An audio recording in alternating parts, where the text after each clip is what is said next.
Ito. Kinundina ng isang dating chief PNP ang pagpapakulong ng Kamara kay dating Mandaluyong Police Chief Hector Grijaldo. Papakita natin ito ha. Tingnan ninyo ito. Kawalangyaan na to ha. Pinagtawanan pa talaga eh. Ganito po kayo binababoy. PNP.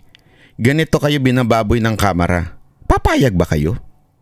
Tatahimik na lang po ba kayo panghabang buhay? Hindi, ako nagtatanong lang. Si MJ Mondihar sa report. Sobrang bait na natin sa kanya, and I think it's the right time to make an appropriate motion. Sumusobra na siya. This is, I believe, his 4th time to skip the Quadcom, and pero sa Senate, wala naman siyang rotator cuff syndrome. I'm sorry. Yan ang paghahanap ng mga kongresista. Ganyan nilait. Hindi man lang binigyan ng galang. Ininsulto ang isang kernel na may bayag na sabihin, inutusan lang ako ng 2 congressman. Kay dating Mandaluyong City Police Chief Hector Grijaldo para padaluhin sa House Quadcom investigation sa issue ng extrajudicial killings at Pogo. At nang wala sa hearing noong December 12, ipinakontempt at pinagtawanan pa ng mga congressman si Grijaldo. I move to cite Colonel Hector Grijaldo in contempt, Mr. Chair. Seconded. Okay. There's a motion. I was waiting for Congressman Paduano to do that, but anyway, so there is a...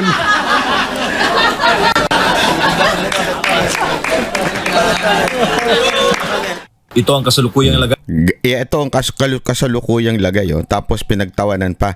May palipat-lipat pa sila. Si Paduano na naman to eh. Yung ililipat daw niya yung corona niya na dito sa babae na to. Ha? Ang bababoy nyo.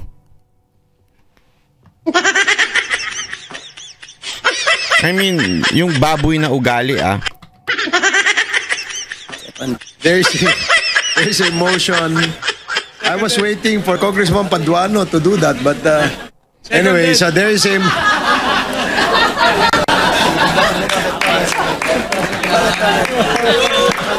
Ito ang kasalukuyang lagay ni Colonel Grijaldo na bagong opera sa kanyang balikat. Sa larawang binahagi ni former PNP Chief, ngayon Senator Ronald De La Rosa, kapansin-pansin ang medical condition ng aktibong police official. Saad ni Senator Bato, nakiusap raw si Grijaldo na dalhin siya ng Quadcom sa isang government facility dahil sa kanyang medical condition. Nakiusap pa, doon lang sa dalhin lang sa siguro sa veterans, o di ba? Kasi nga ganyan ang itsura niya ngayon. Siya may bale, ika nga, naoperahan daw ho siya. May tinan nyo, meron siyang ganun, no? Di ba? Tapos Pero hindi natinag ang Kamara at ipinaaresto pa rin si Grijaldo. Ang ginawa talagang pinaparana sa kanya yung gaano ka-ruthless ang House of Representatives. Kinulong. Again linawin natin. Hindi po kriminal, hindi po convicted itong kernel na ito. Sa katunayan, tumayo pa nga ho siya.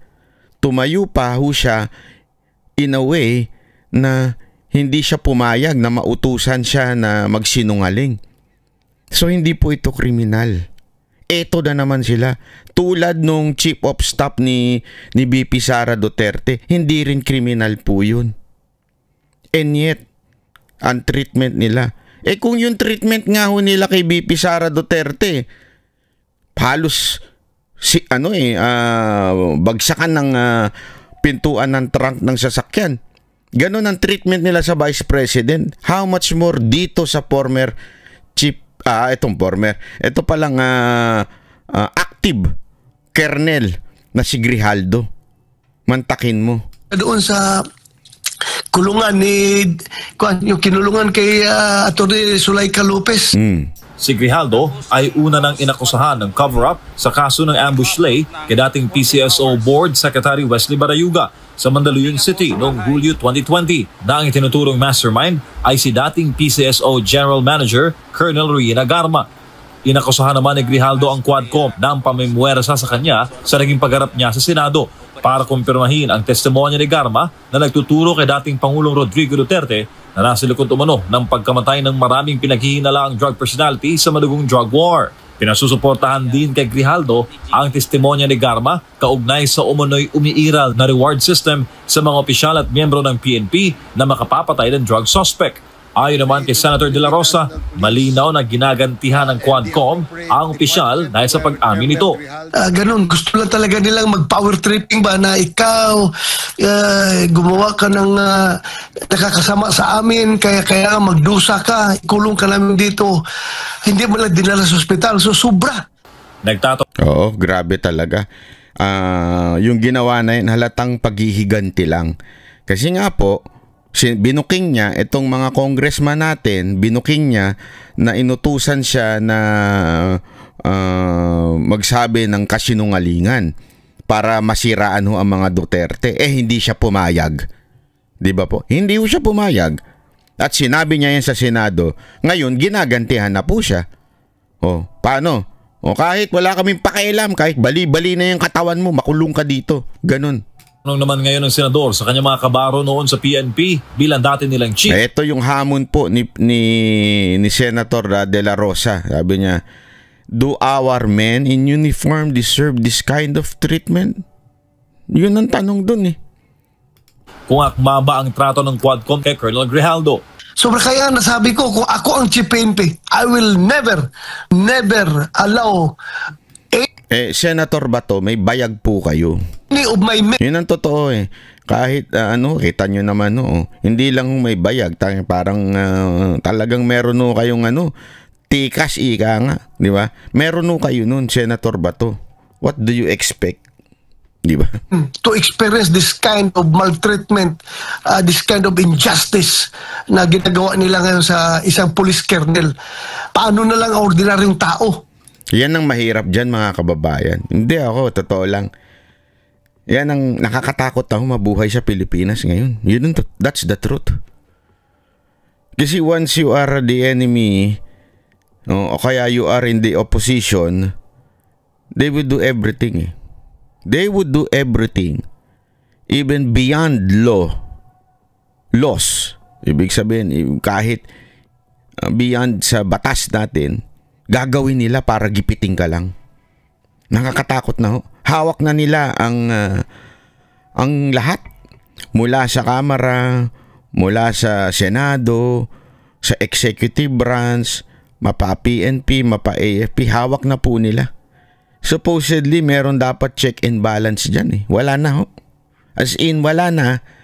Kahit nga ho minsan sa husgado, nayayari po nila eh. Lalo na pag sa fiscal level pa lang nayayari na ho nila. Di ba? Kawawa ho tayo mga ordinaryong Pilipino. Yan ang katotohanan mga kabaw. Ito seryosong bagay nito. Kawawa ho tayong mga Pilipino.